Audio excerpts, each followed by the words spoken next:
नमस्कार, मी सुशांत. स्कायमेट वेदर रिपोर्टमध्ये आपलं स्वागत आहे. गेल्या काही दिवसांपासून पावसाने संपूर्ण राज्यात दमदार हजेरी लावलेली आहे. प्रामुख्याने कोकण, गोवा आणि मराठवाडा विभागात अधिक पावसाची नोंद करण्यात आलेली आहे.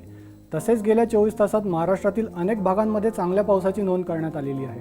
स्कायमेटच्या अंदाजानुसार पुढील 24 तासात विदर्भात मध्यम ते जोरदार स्वरूपाचा पाऊस होण्याची शक्यता असून उत्तर महाराष्ट्रात देखील काही ठिकाणी मुसळधार पाऊस पडण्याची शक्यता आहे. या उलट कोकण आणि गोवा येथे देखील हलक्या स्वरूपाचा पाऊस सुरूच राहील असे अपेक्षित असून मुंबईत देखील जोरदार सरींची शक्यता आहे. मात्र मध्य महाराष्ट्र आणि मराठवाड्यात पावसाचे प्रमाण इतर भागांच्या तुलनेत कमी असेल. लाईव्ह लाईटनिंग आणि त्यांची सद्यस्थिती तसेच संपूर्ण देशभरातील हवामानाच्या अंदाजाबद्दलच्या माहितीसाठी skymetweather.com वर लॉग ऑन करा.